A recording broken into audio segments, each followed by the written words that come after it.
Fab Four time once again. We're going to check out Shawn Michaels' interview from this UK exclusive show that aired on Sky Sports back in 1997. As a quick reminder, this one aired before the WWF's One Night Only show. The show itself became quite hard to come by, but it was eventually re-released on Silvervision's Tag Classics DVD series. The interviews mix reality with the fictional world of wrestling, with some interviews being more wrestling orientated than others. So let's see what Mr. Michaels has to say in his interview. This one was recorded in the summer of 1997. So Shawn's kinda in and out of the WWF right now. This one would have been recorded after the infamous locker room scuffle he had with Bret, but it was also recorded before SummerSlam 97. So tensions are high between the Heartbreak Kid and the Hitman. The first question Jim Ross asks Shawn is if the Heartbreak Kid has any memories of watching wrestling as a youngster. Yeah, it's the same story I've told a million times to everybody. Whoa, the first words that come out of HBK's mouth are already kinda passive-aggressive. Yeah, it's the same story I've told a million times to everybody. 10 seconds in and I'm already getting the impression that Shawn didn't want to do this interview. I got to see it one time, the first time I ever saw it when I stayed up late. It came on Southwest Championship Wrestling. And as soon as I saw it, I was a fan. And I think part of it had to do with the athletic side of it and also the entertainment side. And it appealed to, I think that's what appealed to me. But from that first day, I was a fan until today.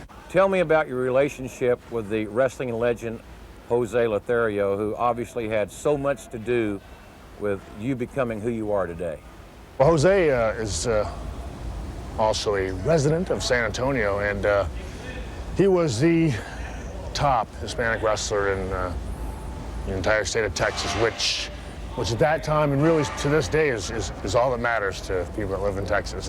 And so that looks like El Dandy without the jam. Jam down guy, El Dandy. So when I first went to the promoter, I talked to him and he directly sent me to Jose because Jose would be the one that knew, Nice super kicks there. Jose could tell right away whether you could be a wrestler or you couldn't, and the best way to do that is to ask another wrestler.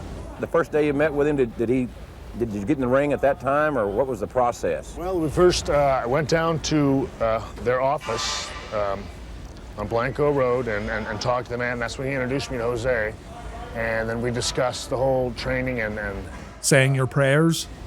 What Jose would do for me and what I had to do for me. And then we met a week later, and we started training in a little tin barn right over here that had a ring in it. And in the summertime, and it's 100 degrees outside, in that barn it's probably 115. Oh, man. And he just had me going 100 miles an hour.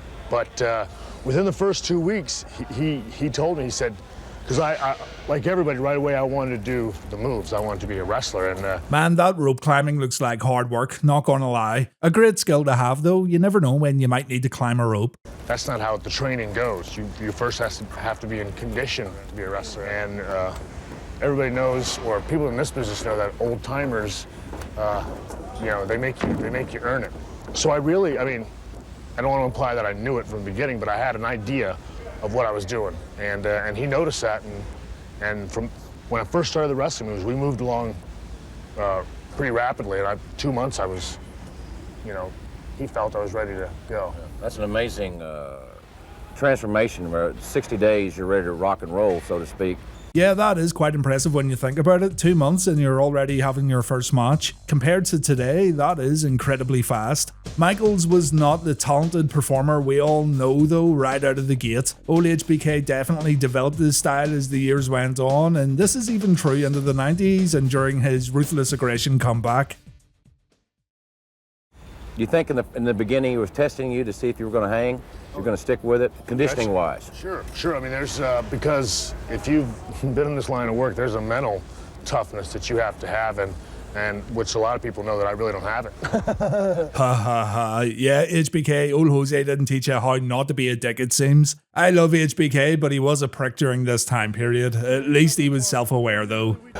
but because I love the performing aspect, I stick with it, and that's when I was 19 or 18 at the time. There wasn't, you're fearless at that age, so there wasn't. And I've always been, I've always been a jock. I've always kept in shape, and that comes along with anything. You gotta, there's a price tag on everything. HBK then talks about teaming up with Marty Jannetty for the very first time. Jose wanted me to leave and again try to keep going upward. So we made a tape and sent it to all of them. And Jose knew someone in each territory. And the AWA called back, and they asked me about being in a tag team, and they told me the guy's name was Marty Jannetty, and I had met Marty 8 months earlier in Kansas City. Yeah. He and I had gotten along. We tagged one time there, and there was something there. And we both knew it. And then we continued to go on singles. But they pitched that to me, and I said, oh yeah, I'd love to do that. And so moved up to, threw everything in the car once again, and straight up 35 to Minneapolis. And that's when the whole world, in my estimation, opened up. We skip over all the partying the Rockers took part in, and we also skip over the glass bottle over the head story, which is actually refreshing. That story's been told a million times, and we don't need to hear it again. Next up, it's the famous barbershop window moment, and one of the best heel turns of all time, in my opinion.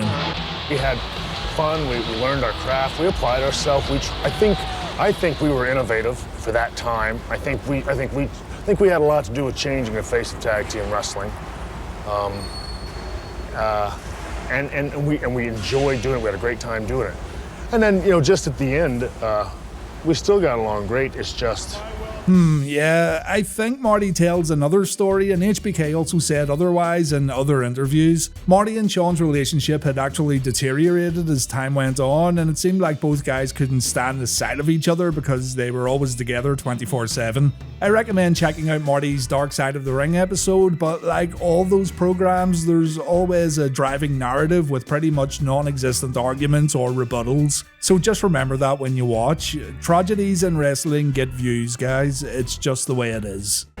I think that I'd always had in my mind, I've always been selfish. And I always, in my mind, the ultimate goal was for me, all by myself, to be number one. Damn it, we don't get to see the window smashing. That kind of sucks. You wrestled Tito Santana, who again had his roots in South Texas as well. Right. Oh, I'd seen Tito had come through here. I had seen Tito slam right in front of me. I was front row, and yeah.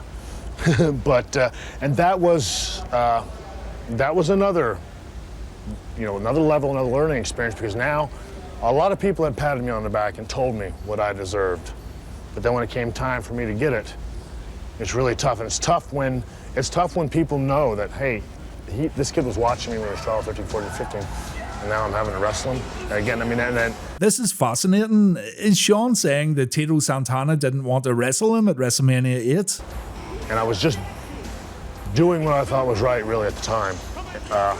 So again, that causes friction. And me, again, of my type personality, when friction comes up, I always give the impression that I don't care, or that's fine with me. And that continues to make things boil. So, Tito was a seasoned veteran, and we were in front of 60-some-odd thousand, I think, in the Hoosier Dome. And we were first match, and it was difficult, but I didn't win. Yeah, it was the first time, and things went from there. But there's always things behind the scenes that are equally as tough as the matches that you go through out here. And again, establishing myself as a singles wrestler at the ripe old age of 26, 25, 26. It's sometimes it's hard for other people to swallow. Huh. Shawn did imply that Tito wasn't happy having to wrestle a guy who watched him work as a kid, and Shawn also said there was backstage heat when he had his first singles match at Mania because he was getting these opportunities at a very young age. I wouldn't have put Tito Santana down as someone who would have complained a whole lot, but there you go, learn something new every day. HBK's IC title win against the Bulldog gets covered next. It was a great victory, it was a great day, and a great belt to have. Good match with the Bulldog. I always have. good matches with a him. great athlete. And he's fantastic wrestler. He is. Yeah, I liked HBK's matches against the Bulldog too, but they did have a couple of stinkers in 1996. Yeah, they did have good chemistry too. The one night only match in 1997 was great, and I'll say it until the day I die. HBK going over the Bulldog in England was the right call. It's the one take I have that almost everyone disagrees with. He thinks he's in London. Oh, It was great. I mean, it was a major title. It was, you know, it was a major title, and there's something about the Intercontinental title that it's different from the World Wrestling Federation title. In my eyes, my estimation, the Intercontinental title was always the guy who was really, he almost seemed to be a better wrestler than the world champion. Not as marketable, sellable, or something, but he was like a workhorse. It used to be, for sure. And I think that was just by virtue of the people that had that belt. About a year later, I think it was the fall of '93, you are stripped of the Intercontinental title. Due to Shawn Michaels' failure to appear for a number of Intercontinental Championships. Shawn had actually failed a drug test, and that's why he was stripped of the IC belt. HBK said he was clean at the time. He was actually slightly overweight, and he always said he wasn't on any kind of steroids or performance enhancers. In his Heartbreak and Triumph documentary, he fully admitted to taking pills, but he denied taking steroids. That had to be like a challenging situation and a pretty much a gut check at that point too. Yeah, well, that was when after I won the Intercontinental title. That's when I started to establish this aura, persona, image of being spoiled and self-righteous and vocal and rebellious, but not in the bad or illegal sense, or not in the destructive sense that I was earlier. On a different level, because I had some credentials now. More Shawn Michaels when we return. Many people feel that one of your crowning achievements, one of the benchmark moments in your career, was at WrestleMania 10, when you wrestled Razor Ramon for the Intercontinental title. You were claiming to be the champion. He was recognized as the champion, but significantly, it was the first ladder match at a WrestleMania. Tell me about that. What really made the match at WrestleMania was the fact that I hadn't been beaten, and I was standing firm on that. And there were a lot of people that said, he hasn't been beaten. And Razor had won the belt, and in a tournament. In a tournament, yes. And so there were two belts up there. Now, both guys had an equal opportunity to go up there, and I had more chemistry with Razor Ramon than I've had with a lot of people, and a lot of times that defines the match. I think it was the match that defined me as a superstar in this business, and it defined him too, because I couldn't have done it with anybody else at that time. I think I can now, but at that time, I needed Razor Ramon, he needed me, and it turned out to be really the match I think that catapulted. I lost. But it catapulted me to another level. Yeah, I don't need to say much about this match. You guys know how significant it was. To me, this is when Shawn could officially start calling himself the showstopper. I know he didn't call himself that for many years afterwards, but my God, when you talk about wrestlers stealing the show who aren't in the main event, look no further than WrestleMania 10. And Razor and I got a lot out of that, and it was.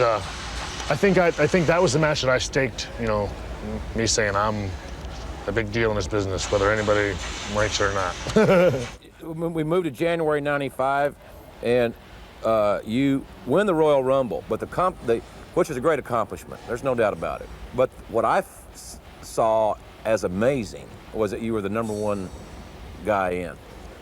And I don't think until that time, if my memory serves me correctly, that nobody in WWF history had ever drawn #1 and went the distance. Right. This Rumble win always has that asterisk beside it, saying as the time in between entrants was significantly shortened. I wish this wasn't the case, and I wish this Rumble had the same bell time as every other Rumble match, because in a way, it felt like Shawn didn't need to work as hard for this historic accomplishment. Still though, 1995 was an important year for Michaels in terms of becoming a true main eventer. I knew going into that thing I was winning. I was a machine at that point. I was eating, sleeping, drinking, wrestling, World Wrestling Federation style, everything. I had my hands in everything. Had my, I was vocal about everything. And I was in fantastic shape. I had probably way too much confidence. Yeah, I went the distance and had plenty left over for the end. That was such a finish, one of the better endings to a Royal Rumble match the WWF or WWE ever produced. Wait just a minute! My prediction is true. They're saying that Shawn Michaels has won the Royal Rumble. Michaels was eliminated by the British Bulldog.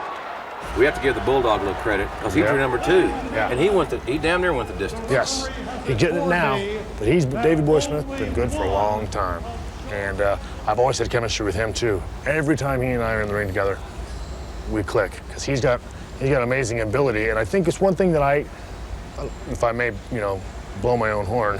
Toot toot, motherfucker. Again, I think I bring a good level of performance out of people, and he's really good with me, and I think he brings that out of me. There's some guys you have that with, some guys you don't, and he's definitely one of those guys I have it with. There are 2 of you left, and you get knocked over the top rope, and you're hanging on the top rope for dear life because if both feet hit the floor, you're out of there, pal. I had also learned in the years to take real good advantage of the rules and the little loopholes and what you can do, what you can't do, and really run on that line. And that worked for me, because they'd already played his music and everything else. And that's just really was a technicality. Some people say, oh, he cheated and everything else, but win's a win. At an inner house in Nashville, you wrestle Jeff Jarrett, and you win the Intercontinental title for the 4th time. And now, Oh, this match was amazing, and it's on the very brink of getting hidden gem status. Easily my favourite Jeff Jarrett match of all time, and a match that really shows off how good Michaels was as both an in-ring performer and an entertainer. I'd done that. I mean, again, you want to do it again, and beating Jeff for it was good, but yeah, I didn't have the same feeling because I'd already been there, and at that point, I didn't think I needed that belt anymore to let anybody know I was a workhorse. I think I proved that. I was hoping for a bit more there, to be honest. Next up, it's the SummerSlam 95 ladder match, but honestly, Shawn doesn't say a whole lot here. We get to the nitty gritty next. It's Survivor Series 1996. You are the champion. You go back into Madison Square Garden, and you wrestle your former bodyguard, Psycho Sid. And what surprised me, and I don't know if it surprised you or not, was here's Shawn Michaels had basically done everything right by the fans. You made all these appearances, you signed these autographs. You're, a workhorse, public appearances, and you walk in the Garden, and they want to boo you out of the building. When I came out, they were there. As the match progressed, they started to boo. You have to know the venues you're in. David and Goliath isn't a big deal to New York people. They like to see old Goliath beat the heck out of him. Hold up there, HBK. I can only say this as a fan who watched WWF during this time period, but I think even the fans outside of New York were getting a bit worn out on the white meat babyface thing. Vince McMahon was to blame for this too. I watched 1996 back for Reliving the War, and sometimes I felt a little queasy with how much McMahon would put Shawn over on commentary. It was absolutely relentless, and it got to the point where you would either roll your eyes or laugh at how absurd it was. Michaels was a once-in-a-lifetime performer. He did not need to be forced down everyone's throats. I didn't think everybody was going to make such a big deal about it. I react to every situation with my natural reaction because to me, I always think if it's natural, it's real. So when I first look at people, how dare you, you have that reaction. So on one hand, it was disappointing, but on the other hand, it was sort of fun. Hell yeah, fans boo ya, just roll with it. I know wrestlers today don't have such freedom, but Shawn's right. Just react and play into it, and immediately you've made your match and your character a whole lot more interesting. Nothing's worse than seeing a guy get booed, yet he continues to wrestle and act like nothing's wrong. See Roman Reigns during his early babyface days as an example. What's your thoughts on Bret Hart? Bret's one of a kind, and he's, people are gonna find this hard to believe, but he's my favorite person here in the WWF. What a fucking troll. He's even pulling off the troll face. Bret and I, the fact that we antagonize each other is what we have. You know, our budding egos that's what's good about me and Bret. That's why there's always going to be something with me and Bret. And guys, he has a point. These two hitting each other made for some good TV. I know it was bad for business and especially bad for Bret in the long run, but the real life heat these two had was unbeatable. I don't know why I'm saying all this though, because you guys know what's up. And to me, that's okay. I mean, I think that it's okay that we have a mutual understanding, that we don't like each other. Lots of people don't like me. Understatement of the century right there, Heartbreak Kid. And I know that, and I think it's okay. So I think I'm wonderful for him, and I think he's wonderful for me. He may not know it, and a lot of other people may not know it, but we're two peas in the pod. You know, Shawn, even though you guys have had your issues, I don't think anybody ever, certainly from your perspective, and I feel I can say this for his perspective, nobody ever didn't respect the other guy as far as an athlete, as far as a wrestler was concerned. It seemed to me like it was outside the ring stuff. Oh yeah, well it's lifestyles, and again, and I think it's that responsibility thing. Bret's married and has a family and is responsible and is he's a real life working class person. And I sort of live this other fairy-tale life that I constantly throw in people's faces just for the pure purpose of being irritating. Translated to, I'm a dick and I don't care. You gotta love HBK, man. Again, he's self-aware and he knows what he is. So yeah, to me, it's funny. It's just good to watch. Because I know it causes controversy. Controversy causes cash, everything else. So I think, that's what it is. And that bothers him, and of course I press buttons. He's a calm, cool, collected guy. I am the only man, I think, on the face of God's green earth that had the ability to push his buttons to the point where he got mad. I like how Shawn sees this as an accomplishment. It's like, I'm the only guy who can wind Bret Hart up, and by God, I'm going to do it as much as possible. It's good for business. And I've done that to Vince McMahon, I've done it to everybody. But that's what I do, and that's, for me to, I have to take advantage of it. Up next. Wait, that's it over? Man, it was just starting to get good. We move right into the Bret Hart interview from here, so yeah, sorry guys, there's nothing else. Not a great Shawn Michaels interview, but I thought the WrestleMania 8 stuff at least was kind of fascinating. The things Shawn said about Bret were relatively safe, although I could definitely feel HBK was saying all this with a little nudge nudge wink wink, if you know what I'm saying. But in comparison to Bret's interview, I don't think this one was all that good, if I'm honest. Well, I'll wrap it up then, and I'll cover the Undertaker's interview and the Bulldog's interview at a future date. Thanks for watching everyone, and I'll see you all next time. Degenerate into something fool. We just got tired of doing what you're told to do. That's a great boy. Yeah, that's a great little man.